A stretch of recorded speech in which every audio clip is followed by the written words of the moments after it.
How we doing, ladies and gentlemen? My name is Wolf, and welcome back to episode 21, I do believe. We're getting up there in episodes now.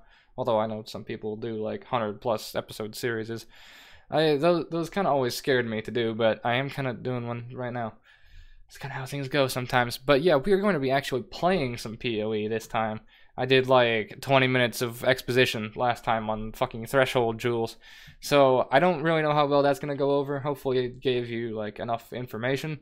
You know, I like to, sit down and like broach a topic, get all the information out on something. And we also made a nice prismatic ring. So that's pretty decent. I'm going to be looking to get a weapon upgrade relatively soon. We do need more of the whetstones.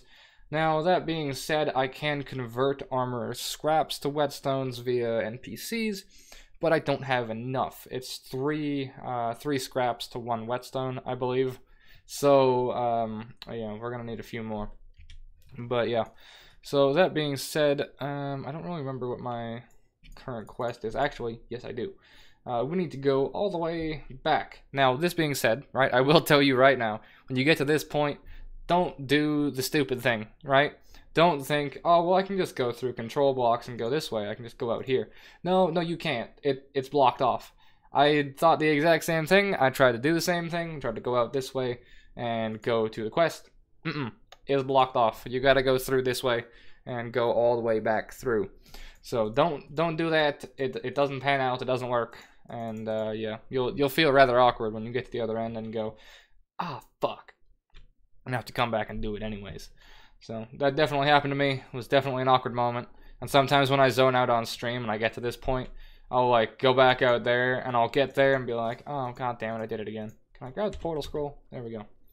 Alright, hopefully we should be operating a little faster, running with 2 quicksilvers now, so that should be quite nice. And I don't really know, we are kind of on level, so we're not doing that bad. Honestly, we're not doing that bad. Now, one thing I do want to show you very quickly, grab that chromatic while we're here, is my defenses panel. You'll see that my resists are actually higher because I have my endurance charges up. If they were to fall off, then they would go down, because my resists are, what, 78? See? Those are going up by, I believe, yeah, 4% per charge. 4% per endurance charge, so 4 times 4, what, 16% resists at the moment by my endurance charges, which is actually quite nice, even if you're playing a build that doesn't factor in like endurance charge damage, like you're not playing Juggernaut. Still having them is very, very useful, because overcapping resists is useful as well. For the reason of, there are curses in game that you can apply to enemies, like for example flammability, which will reduce enemies' resistance to fire damage by 50%, or like 35-50%, something like that. Now, in your case, that makes you do more damage to enemies, right? Yeah, I'm cursed right now, so enemies can curse you as well, with the exact same curses that you can apply to them. Which means that what is it? That 35% fire damage, 35% fire resist curse that you can apply, can also be applied to you. Which means that you want to be overcapped. Which means, like this number right here, right? You want to have excess resistance. Normally, in games, that's like, excess is just overkill and wasted. In Path of Exile, it's actually useful to have excess resists, because if you run into a map, maps are randomized with the modifiers and stuff you can get on them. We're going to grab that really quick. They're randomized with what you can get on them. Of course, I'll be covering them later. But you can get, players are cursed with flammability, players are cursed with vulnerability, or players are cursed with elemental weakness. Elemental weakness makes you take, I think it's like % damage increased from elements, and then reduces all elemental resists, so it kind of fucks your day up. And then what can get even worse is that's on the whole map, just permanently, while you're in that map. There's one called Temp Chains, which makes you move like 40 or 50% slower, which can also be rolled on maps. It just says players have temp chains, and you're permanently 50% slower while you're in that map. That's an instant reroll for me, by the way, because fuck doing that. Unless I'm playing Juggernaut with the exact roll to be able to counter that, fuck that. That is no bueno for your boy. But essentially what can also happen is you can do this LE weakness map, And then in that map, you can get a mob that applies a different curse. So you can have LE weakness just flat on you 24/7, and then you can have a mob that applies flammability. So you're now down 50% resists, right? You got 20% lost from LE weakness. You got 30% lost from, I don't know the exact math on flammability, but we're gonna call it 30% for the meme. You're 30% down from flammability, and you know you're literally up shit creek because you are now down 50% fire res, which is, like I said, why you want to be overcapped. Which is where endurance charges come in handy, even if you just have like 3 of them, right? If you have some way to generate 3 of them, say like Enduring Cry or whatever, it's still very, very useful. There's sometimes items that can generate it for you. There's items with endurance charge on melee stun, which if you're using a skill that stuns, like, you know, our Vol Ground Slam here, you're good to go. Now, I want to show you guys something really quickly, because this fucked with me for the longest time. Literally, like, the first or second time I made a character, this broke my fucking brain, right? So, this is the waypoint, right? The waypoint in this area. Our quest is to go and find the ossuary. Alright, that's fine. If you were to click on this waypoint and go here, where do you expect the ossuary would be, right? You'd click on this, and you'd go and you'd run around and you'd go and look for the ossuary entrance. You think it might be here, it might be here, it might be... Even if it's here, it's like, okay, that's like what? Maybe on the fucking left somewhere. Yeah, no, the next area, the ossuary, is right here beside the waypoint. And I don't know why, but for me, this confuses the absolute fuck out of my brain every single time. If I have search for the ossuary quest and I'm like in town, I'll port here and I'll go and run off. And I'm like, wait, no, it's right beside the waypoint. It's mind-bogglingly weird, and I don't know why. I don't know if that's just me, but it's right here. If you have the same problem, well, you start looking around the area and going, where the fuck is the ossuary? I like full cleared the zone. I did what happened with the people looking for the Vol area, right? I full cleared the fucking zone and went, where is the ossuary? And someone in stream looked at me and went, you're a fucking idiot.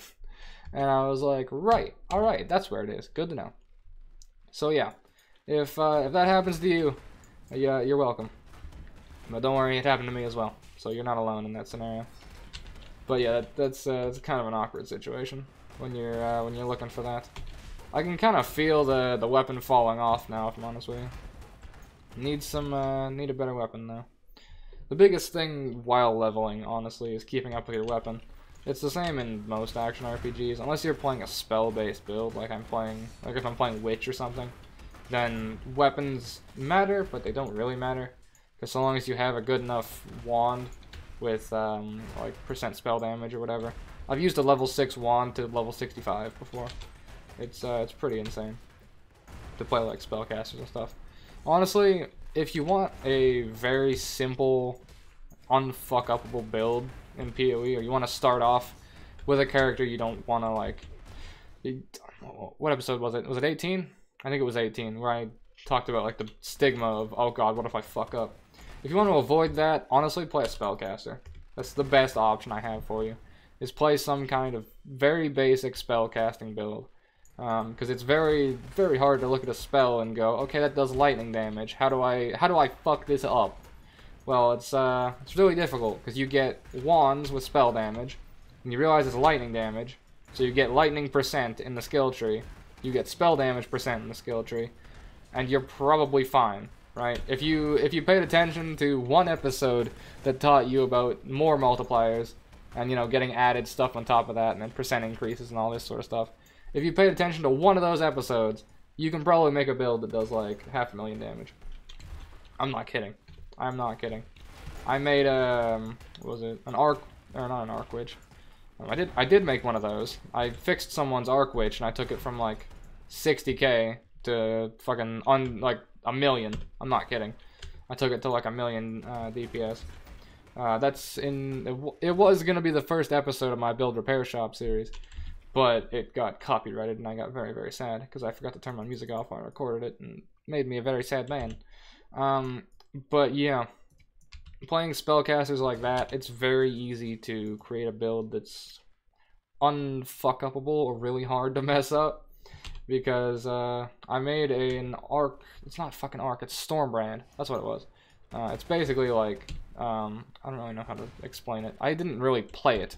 This legitimately, I have made builds that have 1.5 million DPS, and I've never played the skill gem.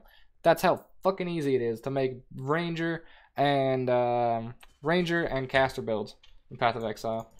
I have made builds that are so powerful, like on paper, and yet I've never actually played the skill. I made a Caustic Arrow Ranger that was doing 600,000 DPS, or 600k, right? And in the middle of the stream, I get to like the 400k mark, and I'm like, you know, I should probably look at what this skill actually does.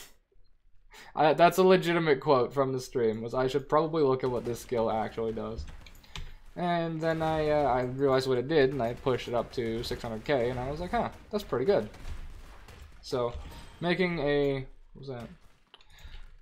That might be useful. That'll definitely be useful. Making a Ranger or a Witch build generally is like pretty foolproof in Path of Exile, because yeah, you just get spell damage, you get what is it? Spell damage, you get more multipliers, you get elemental damage, you get fucking whatever the element is damage. So basically, the reason that melee is kind of how do I say this correctly without coming off like, I don't know, entitled, I guess. That's not the fucking right word. But the reason that spellcasters are so much farther ahead than melee in everyone's mind is because, to put it simply, melee gets, you know, like what, fizz? Say you're playing a pure fizz build, you just get physical. You get added physical, that's it, right? Whereas spellcasters, say you're playing Arc Witch, right? I say this because it's a very easy an easy thing to talk about, right? Lightning damage, elemental damage, spell damage. Shit, there's one more. 2 spells is pretty good. Lightning, elemental, spell, 2 spells. Yeah, percent lightning. Like you've already got 4 modifiers, right? You got 4 modifiers, whereas Fizz has more Fizz, added Fizz. Good talk, right? And if you're not converting it to anything, then you know, there you go. So you can get so much more with just using spells and stuff. It's fucking wild. But yeah, that's how it goes. That's kind of the melee struggle sometimes. Alright, so Kitava's Torments is actually a skill point quest, and it is down at the bottom. So now we're going to go for Kitava. This is actually how quick this act goes, by the way. You kill innocents, you make your way out of that area, and after you go to Ossuary, you are going straight to the last boss, and then you're in Act 6, which is an act I fucking hate. Honestly, I hate everything past Act 5. Maybe I'm just becoming like a grouchy old man, even though I'm 19, but shh. Yeah, Act 6 is kind of annoying, and Act 6 will probably kill you over and over and over. I will warn you now, when you get to Act 6, it's a massive power spike. For the enemies, that is. For the reason I'm pushing so heavily to explain to you, you know, cap your resists, cap all of your resists, is because the first or second area of Act 6 does 3 separate elemental damages all at the same time. It does a fire totem, it does it does fire totem, a cold detonation, and lightning strikes all at the same time. And if one of those resistances are trashed, you're gonna fucking die a lot, and it's gonna suck. That's why it's one of my most hated areas. Because if I'm leveling a character, I'm speed leveling a character, the gear that I use when I speed level gives me capped resists until I kill Act 5 Kitava, right? Then after that, I'm down 30%, and I'm now at 40% for everything. And just being at 40% will make you suffer heavily. It's kind of insane. Just being at 40% will make you have a very bad time. Oh, I went the wrong way. Shit. You have to go farther down. So, honestly, make sure everything is capped before going into Act 6, or you're gonna struggle. So you have been warned. Hell, honestly, I might struggle as well. And this character is rather durable. Like, my health pool is decent. Like, for where we're at, 1.5k health is kind of fine. Normally, I think I'm going to end this character probably at about 5 to 6k health. That's roughly where you want to be on most Marauder builds. I've done meme builds with like 9k health before. It's pretty funny. I mean, it kind of worked. I was playing RF, which is a skill that does more damage depending on how much your max health pool is. but it also kills you. So yeah, it ended up like I had so much health that it killed me faster than I could regenerate. So that was kind of awkward. But roughly, you want to end at about 5 to 6k health, which is pretty achievable. It might sound like, oh my god, you're at 1.5k. How the actual fuck do you get to like 6k, right? And I was wondering the same thing at some point, or at like a few points. But the biggest thing is just like I don't have much in the way of like life yet. I have a little bit of life nodes, basically the early ones, and that's pretty much it. Just getting this entire cluster right here will put me at roughly 2k, maybe 2.3 at this exact scenario I'm at right now. It's that good getting life in the skill tree. On top of that, we can get, you know, more life on gear, and we'll push our health pool up quite a bit. The fuck was I talking about before? I don't remember. Resists, life, yeah. Oh no, yeah, I remember what I was talking about. The fact that even I might struggle. I've done builds that have had like 800 HP and taken them through like Act 6, obviously, because I wanted to get into Endgame. And it's a struggle. It's a struggle. If you don't have capped res and you don't have, what is it? You don't have capped res and you don't have good HP, or you're not fucking unkillable, you're gonna kind of have a bad time. And the biggest thing, like I said before, I believe I said this in one of my other videos, or maybe it was on stream, is that the biggest thing for PoE and like the survival guide and that sort of thing, the reason that I'm playing the character that I am is because a lot of people don't like dying, right? It's the same sort of thing, like, I reference fighting games every now and then, but like people don't like getting their ass beat. That's why fighting games aren't the most, you know, popular thing in the fucking world, because no one enjoys getting their ass handed to them, which is understandable, right? And Path of Exile will heavily hand you your ass without caring at all. If you build wrong, PoE will fuck your shit up without caring. And that's interesting to me. It keeps things interesting. That's a lot of swords. That's trash. That's the same item because it's mirrored. Ooh, hello. Increased elemental damage for attacks. You know, if I was doing elemental, is that actually 2 Ellie with attack mirrored swords? Well then. Well, that's interesting. Those are both 70 decks. Oh, that makes me sad. That makes me really sad because those are really good. 2 mirrored Ellie with attack swords. Fuck. Shame I'm not playing an elemental build. Damn shame I'm not playing an elemental build. I don't know. If I was playing Tectonic Slam, you know those would be getting used right now. But that's how it goes sometimes. Alright, I have 1 torment. No, I've only got 1. In here, you want to try and find 3 of these torments. Just, you know, look for the icons on the map. You should be fine.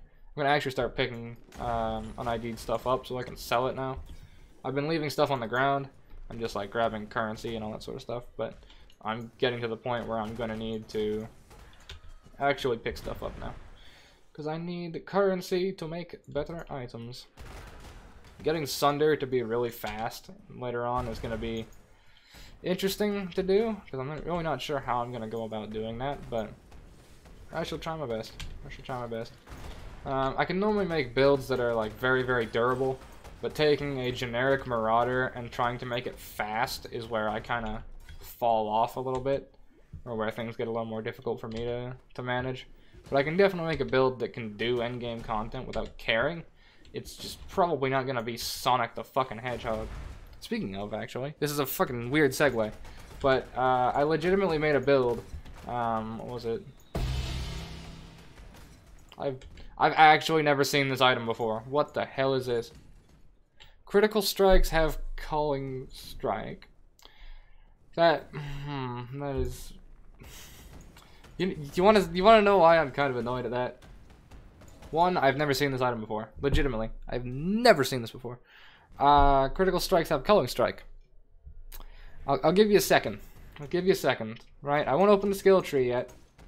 But what do we have that deals with critical strikes, fellas? What do we have? What do we have, my dudes? Criticals have Culling Strike. Yeah, that exists.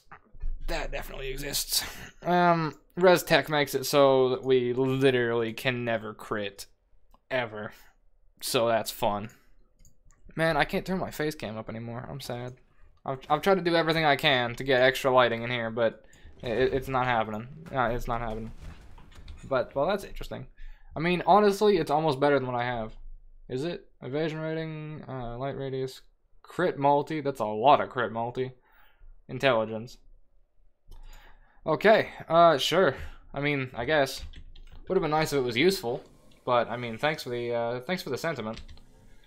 Thanks for the sentiment. It would have been very nice if it was something I could have fucking used, though. But yeah, it's kind of weird doing this series because most of the time I forget that uniques exist and like all this cool shit exists, and I'm making do with trash, and like my brain focuses on, let's grab that. Oh fuck, my inventory's full. My brain focuses on like, let's grab that real quick.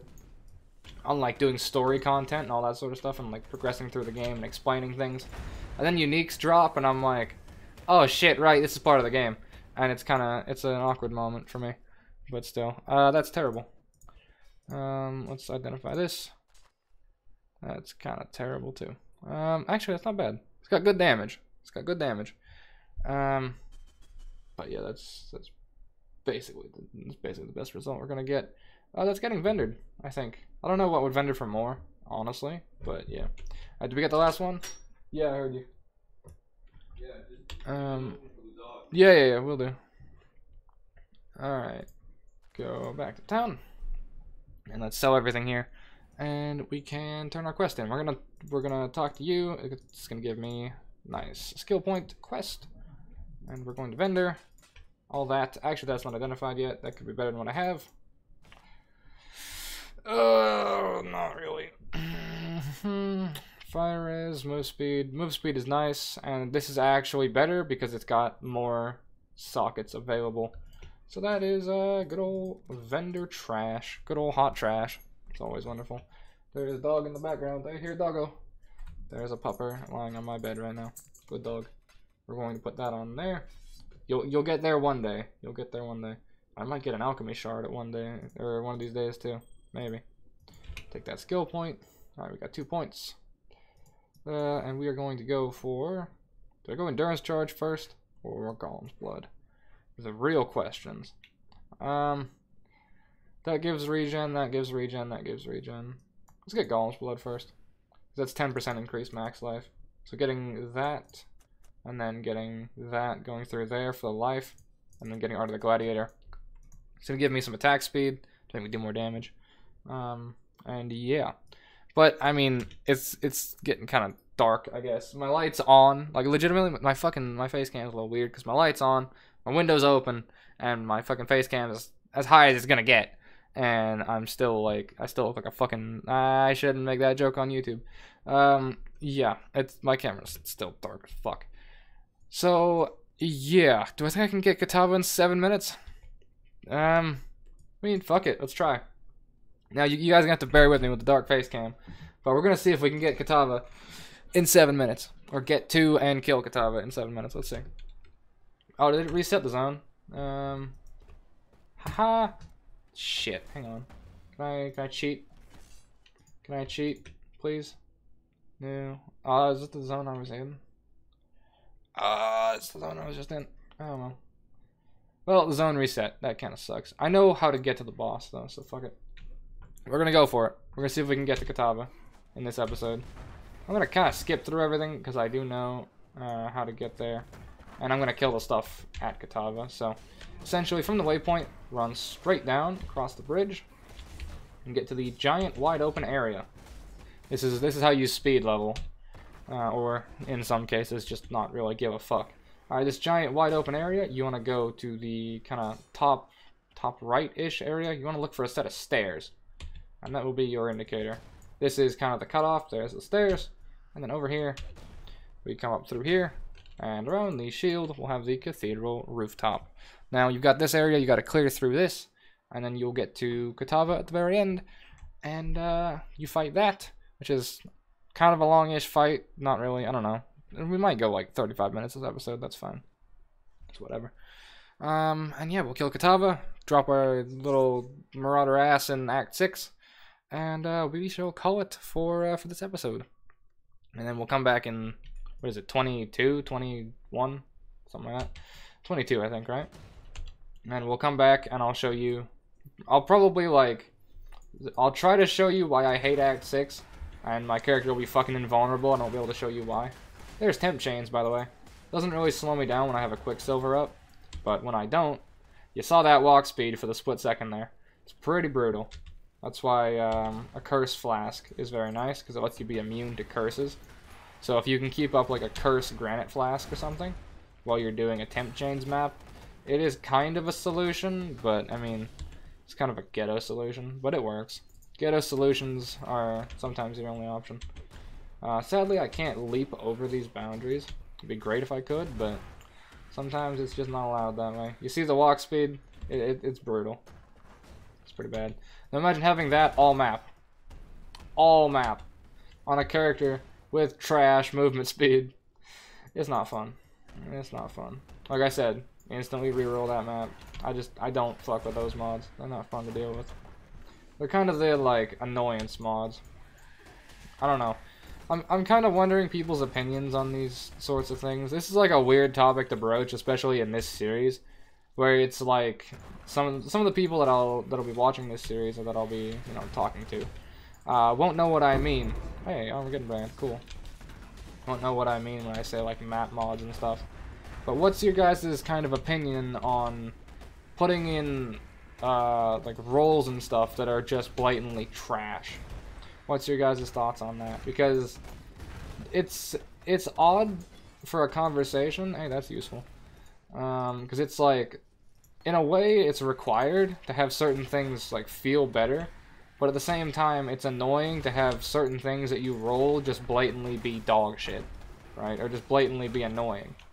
Because when you're rolling items, for example, sometimes you'll get one mod that it's like, why does this have to fucking exist? Like accuracy or something. Now, I say that, but accuracy is actually good sometimes. Especially because there's a hybrid accuracy roll that matters. Let me rephrase that. Things like temp chains on maps. You roll it, and it's just like, this is here to cost me a reroll. Maybe not temp chains, because people can deal with that. But like, Elemental Reflect, right? Elemental and Fizz Reflect are there to cost you a reroll sometimes if you're playing like a Fizz build. And it's, in my opinion, it's just fucking annoying. But I know sometimes like that needs to exist to have other mods feel cool. Alright, Kitava. This is a multi-stage fight for the first iteration of Kitava, which is, Act 5 right here. You only have to get him to half HP. Watch out for that punch. It hits kind of hard. He'll do this kind of attack, and you'll be fine. Just kind of stand to the other side of him, and it's not really an issue. In our case, set up a totem. It won't really matter. He phases every 15, 20%, something like that. You only have to get him to 50%. You don't have to fully kill him. At Act 10, you do have to fully kill him. But here, it's only 50, which is wonderful. Don't stand in that. Does damage over time. My health pool very slightly moves. Don't stand in the center of that. It does a shitload of damage and will ruin you. Don't get whacked. I have slow move speed. I need to run away from that. That'll hit you as like a damage over time effect, or like multiple times. So try not to stand in that if you can avoid it. This thing will actually send out hunting projectiles to attack you. So do kind of watch for that. My Golem and Totem tanked them, which was great. He is going to summon ads eventually as well, so don't feel too bad about using your flasks early on. Because once you phase him past this one, he will start spawning ads for you that will refill your flasks. Having some extra way to regen health is also quite nice. So we got him to, we got him 35% down or so, and his heart's going to come out of his chest because he's like a fucking anime villain. And you got to kill this, get this damaged as well. This is where the ads spawn. And the ads are kind of a little bit scary. The one champion of the feast that he'll spawn is kind of a problem sometimes. But that's about it, really. Drop a totem and keep whacking away. Basically do the same thing. All that happens here is just ads. There's nothing else to worry about. The ads hit kind of hard, but it's whatever. So do be careful. Killing the heart doesn't have like a time limit or anything. You can kill it reasonably quickly. Or you can take as long as you want. Obviously the ads being your only problem. And we're back to basically the same thing. He doesn't really upgrade any mechanics during this fight. He doesn't get any harder. So I don't even think like more ads spawn in the next phase. He might do his like attacks a little more often, but that's pretty much it. And we just keep slamming away. Keep the totems up. Avoid the, you know, detonation thing. That will destroy you, by the way. Like, I'm not kidding. On certain builds, or on a build that's relatively squishy, it will just fucking one-shot you. And out comes his heart for a second time. Set the totem up. Get the totem to start slamming away. Now the problem with ads is, of course, since I have multi-strike on, it will auto-target with my Sunder. So sometimes not all my Sunders are going to hit the boss, which kind of sucks. Let's move a little bit. Make sure I keep my healing going. And keep my, luckily I can keep my flasks up because, you know, ads. Make sure you got the totem in radius of the heart. And, you know, kind of whack away. Whack away. This kind of slows the fight down a little bit, but, I mean, it's whatever. It's a phase. I don't know why, really, but it is. It's whatever. And he puts it back in. So as I said, anime villain. And we're going to try and get him to 50% if we can. Throw the totem back up. See, look at how much look at how much damage that that thing did. It didn't even fully detonate on me. It was just like the side attack. The shockwave that he sends out with that punch, by the way, isn't half as scary as the actual punch itself. Ow. Good thing I'm really fucking durable. But yeah, you don't want to get hit by the actual punch. The shockwave itself is pretty okay, though. And I believe that's the fight done. It's going to come back up, get very angry, and yeet this thing. And, the fight's done. It has this fancy little cinematic. And, you legitimately die. Yeah. That's, you know, story stuff. And then Sin comes and saves you. And if you're playing for the first time, there's a cutscene there. And, yeah, you talk to Sin, and you pop over here. And, you know, use a Quicksilver Flask because I can't be asked. And we make our way down here to Lily, talk to her, and sail to Rayclast. And we wind up in Act 6. Yeah. So for those of you who are just in Act 6, there's one thing I'm going to tell you before I leave off this episode. Is there's a side quest that you can get literally right here. From Lily Roth, right here. And this tells you to go clear the Twilight Strand. This is actually the first area that you started on in PoE, like the beach, right? Because we're now back in Lion's Eye Watch, the first town. The fuck was that? You guys see that? The whole, like, the Matrix broke for a second there. That was weird. Come down here and go out here after you get this quest and clear everything there. Now, like, literally kill everything. You want to make sure you'll get a remaining pop-up. You want to make sure it says 0 remaining, and that will finish the quest. For the reason of, after you do that, she will move and sit on this box, and she will sell you access, or she will sell you every single skill gem that you have gotten access to. And then by doing that, once you get to Act 10 and you finish the game, in the final area, she will sell you every single skill gem possible to obtain in Path of Exile. That aren't like drop based, and all the buyable ones, she'll sell you all of them. Now, that being said, even when you get to Endgame, you can't buy from her unless you complete this quest. So when I get back in the next episode, we are going to continue on with this, go through Act 6, and we're going to do this quest because it will allow me to buy all the skill gems. Now, that being said, for those of you who have just reached this point, make sure you do this. And that is going to leave us off for this episode. Hope you guys learned something, and I hope you enjoyed listening to me talk for, 35 minutes. But yeah, that is going to be all for me. And as always, take care, gentlemen.